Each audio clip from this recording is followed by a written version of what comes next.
क्या होगा next question में, कोई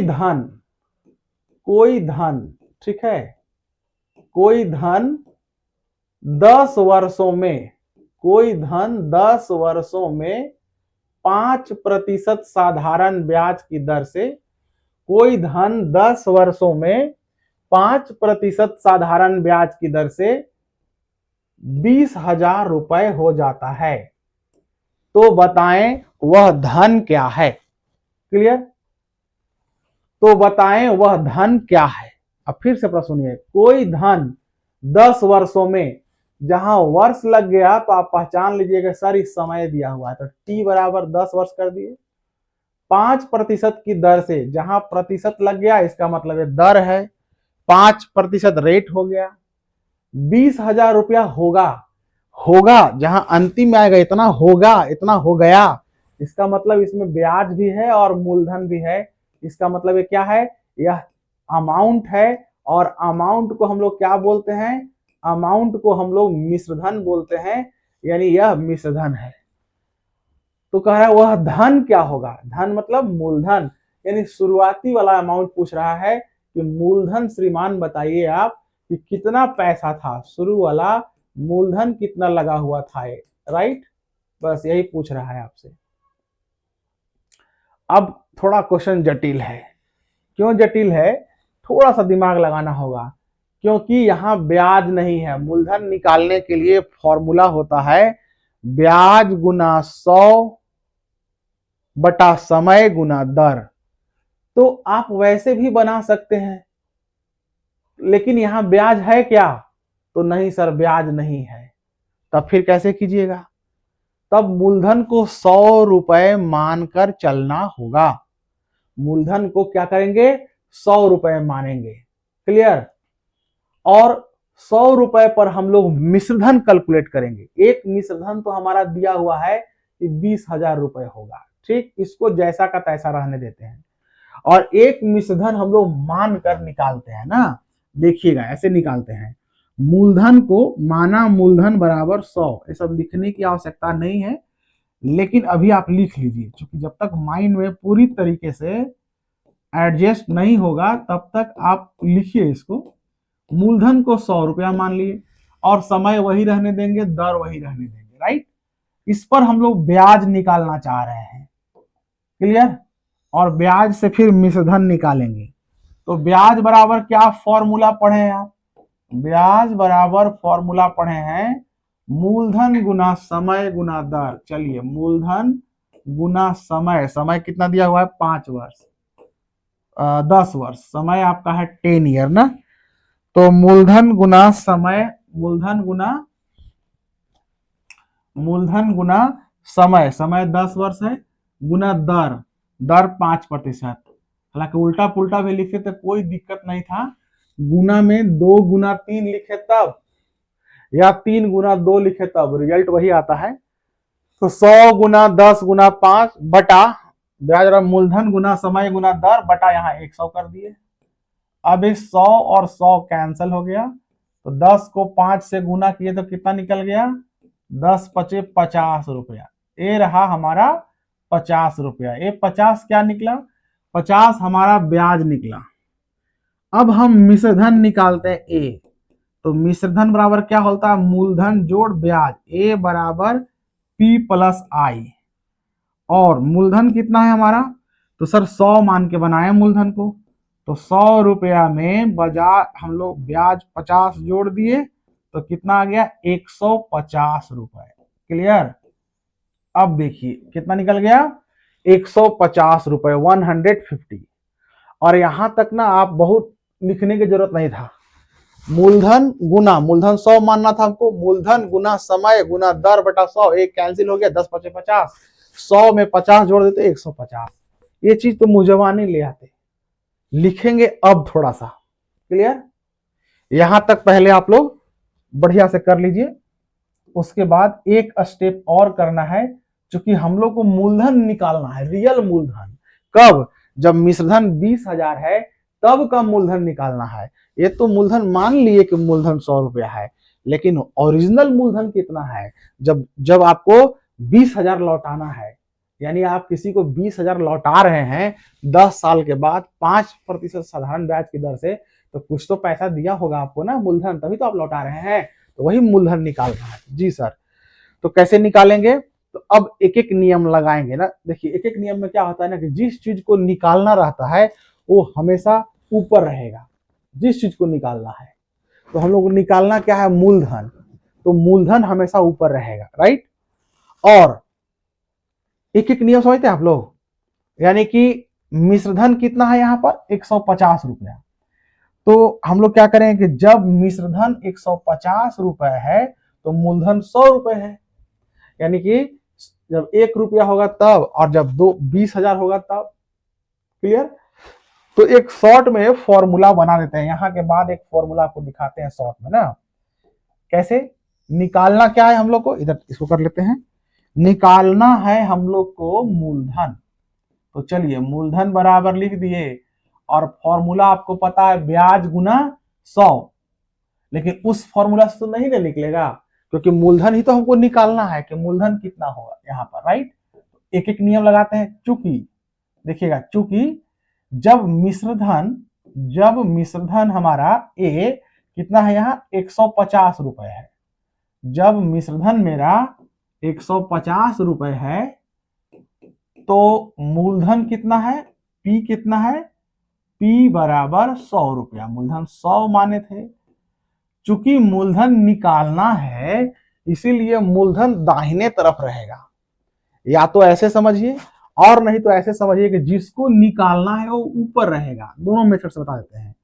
इसीलिए जब मिश्रधन 1 रुपया होगा तो कितना होगा? 100 बटा 150। ऐसे आप नोट कर लीजिए।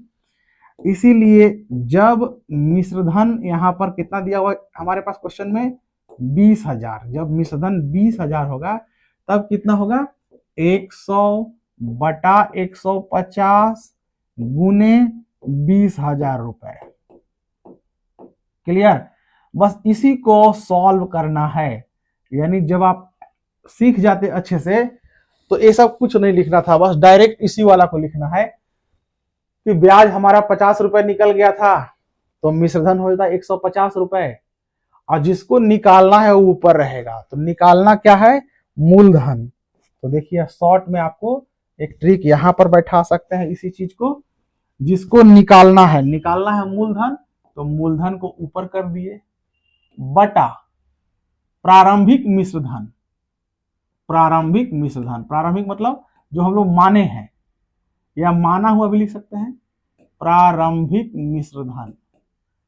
प्रारंभिक मिश्रधन का मतलब है जिसको हम लोग माने थे, गुना, यहां पर मल्टीप्लाई कर देंगे, गुना, और लास्ट में कर देंगे दिया हुआ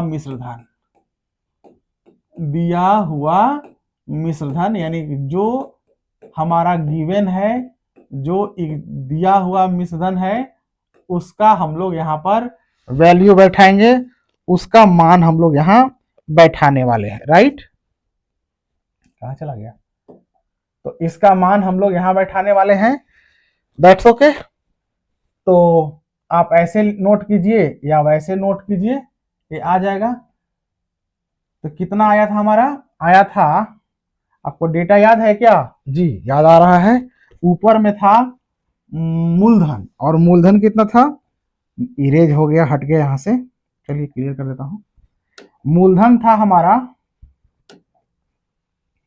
100 रुपया, यहाँ 100 डाल दिए, बटा मिश्रधन था यहाँ पर, मुझे याद है 150 रुपए लाए थे, और इधर और वास्तव में जो दिया हुआ मिश्रधन था वो कितना था? तो सर 20,000 था। अब इसी को सॉल्व कीजिए, जो आएगा वो आपका मूलधन निकल जाएगा। तो 0 0 कट गया, 5 से 5 दिया 15, 5 दूना 10। अब नहीं कटने वाला है, 2 को 2 से गुणा कर दीजिए 4, और यहाँ पर 4 जीरो है ना, ये जीरो को चुपचाप यहाँ कॉपी कर लीजिए और बटा 3 लिख दीजिए। इतना रुपया हो गया।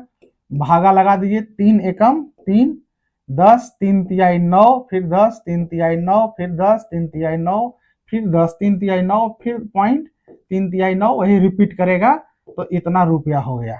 देख रहे हैं ना?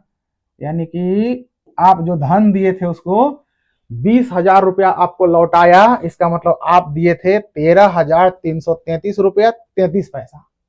3 वो रिपीट करते जाएगा। तो इस तरीके से ये आपका निकल गया प्रिंसिपल अमाउंट यानी मूलधन। क्लियर हो गया? जी सर क्लियर हो गया। अब एक नेक्स्ट प्रश्न और लिखिएगा। तो बस इतना ही टाइप का क्वेश्चन है, और अगले क्लास में बहुत सारा प्रश्न जो आपको अभ्यास के लिए हम दिए हैं उसको यहाँ सॉल्व कर देंगे, और आप लोग भी सॉल्व कीजिएगा, बिना देखे सॉल्व कीजिएगा, और आई होप कि सब बनेगा, और नहीं भी बनेगा तो हम सारा सॉल्व कर देंगे। उसमें देखिएगा नोट्स में, मैथ्स में जाइएगा, कंटेंट में जाकर मैथ्स में जाइएगा और देखिएगा सारा क्वेश्चन साधारण ब्याज का आपको मिल जाएगा, और ईमानदारी से सारा क्वेश्चन बनाइएगा, सॉल्व कीजिएगा। जो नहीं बनेगा वो हम फिर बताएंगे, यहाँ तो हम सॉल्व कर ही देंगे। एक प्रश्न देखिए, पूर्णांक वाला क्वेश्चन कैसे तोड़िएगा। जैसे अगर मान लीजिए 4.1/2 या 3.2/5 मान के चलिए, कुछ ऐसा दिया हुआ है परसेंट। क्लियर? तो इसका मतलब होता क्या है? इसका मतलब होता है, इसको पहले पूर्णांक को ब्रेक कीजिए, पूर्णांक को तोड़िए। 4 को 2 से गुना करना पड़ेगा, और जो रिजल्ट आएगा ऊपर वाला से जोड़ना पड़ेगा। तो 4 को 2 से गुना कीजिए, 4 दूना 8, और ऊपर वाला 1 को जोड़ दीजिए तो कितना हो गया 9, और नीचे 2 है ना हर में, तो 9/2% हम लोग ऐसे लिखेंगे। उसी तरीके से इसको करेंगे तो 5 गुना 3 कितना हुआ 15, अब 15 जो आया इसको ऊपर में जोड़िएगा तो 15 और 2 कितना होता है 17, 17 बटा कितना आएगा 5%। बस ऐसे पूर्णांक को आपको तोड़ना है और कुछ नहीं करना है। अगर समय रहेगा, मान लीजिए 1.2/3 वर्ष मान के चलिए समय है, तो इसको कैसे करेंगे, गुना करेंगे। 1 को 3 से 3 हो जाएगा, और 3 में 2 जोड़ देंगे तो हो जाएगा 5। 3 + 2 बराबर कितना हो जाएगा 5, 5/3 वर्ष यहाँ पर आ जाएगा। यह हमारा टाइम हो गया, 5/3 वर्ष हमारा समय हो गया। तो समय का कैलकुलेशन हम लोग ऐसे करेंगे, दर को भी पूर्णांक है तो पूर्णांक को हम लोग इसी रूप में, इसी फॉर्म में ब्रेक डाउन देंगे, ऐसे ही तोड़ेंगे। ठीक? तो एक प्रश्न, ये तो सिंपल सिर्फ बताए कि अगर ऐसा रहेगा तो तोड़ेंगे कैसे। अब इससे रिलेटेड क्वेश्चन हम लोग बनाते हैं, अगर प्रश्न आता है तो कैसे बनाएंगे, राइट? तो क्वेश्चन नोट डाउन कीजिएगा, लिखिएगा, लिखिएगा 10,000 रुपए की राशि, 10,000 रुपए की राशि 2.1/2 वर्षों में 5% साधारण ब्याज की दर से कितनी होगी। कितनी होगी, लास्ट में होगी है, मतलब मिश्रधन पूछ रहा है। 10,000 रुपए की राशि मतलब शुरू वाला मूलधन दिया है, वर्ष लगा है मतलब समय दिया है, प्रतिशत लगा है मतलब दर दिया हुआ है, और ए का मतलब मिश्रधन पूछा जा रहा है हमसे। कैसे कैलकुलेट करेंगे, कैसे निकालेंगे हम लोग? तो इसको निकालने के लिए हमारे पास बहुत सिंपल फॉर्मूला है। पहले ब्याज निकालेंगे और ब्याज में मूलधन जोड़ देंगे तो मिश्रधन आ जाएगा। समय को तोड़िएगा तो कितना होगा, 2 दूना 4, 1 5/2 वर्ष। इसको हम लोग कितना लिख देंगे जी, 5/2 वर्ष। यहाँ पर नोट कर लेते हैं हम लोग। अब पहले ब्याज, ब्याज निकालिए। ब्याज बराबर क्या फॉर्मूला होता है, बोलिए सर PRT/100। मूलधन P मतलब मूलधन कितना है 10,000, गुना दर कितना है जी, दर है 5%, PRT T कितना है जी 5/2 है सर, 5/2 यहाँ लिख लिए, बटा मूलधन गुना समय गुना दर बटा 100, नीचे में 100 आ गया। 2 से देखिए कट जाएगा, 2 × 10 कट गया, और 3 जीरो एज इट इज रह गया, 2 जीरो यहाँ कट गया। अब सबको मल्टीप्लाई कर दीजिए, 50 × 5 × 5 कितना हो जाएगा, गुना करेंगे तो 50 25, 25 पचे 125, और 1 जीरो डाल दिए, यानी कि 1,250 रुपया सिर्फ ब्याज निकल गया। क्लियर? अब मिश्रधन पूछा जा रहा था, ए बराबर क्या होता है, मिश्रधन बराबर मूलधन जोड़ ब्याज। मूलधन आपका कितना है यहाँ 10,000 है ना, सारा नहीं लिखते हैं लेकिन लिख दे रहे हैं फिलहाल, लेकिन आपको लिखना नहीं है। 10,000 में आपको जोड़ना है 1,250, तो 10 और 1 11,250 डायरेक्ट लिख देते हैं, है ना। 11,250। ये रहा आपका मिश्र धन यानी कि मिला हुआ धन।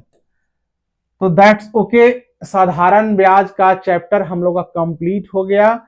इसी तरह का प्रश्न सिंपल इंटरेस्ट में साधारण ब्याज में पूछा जाएगा, और बाकी और भी जितने क्वेश्चंस है उसमें बुकलेट में दिया हुआ है, उसको बनाइएगा और हम भी यहाँ सारा बुकलेट का प्रॉब्लम एक एक करके सॉल्व कर देंगे।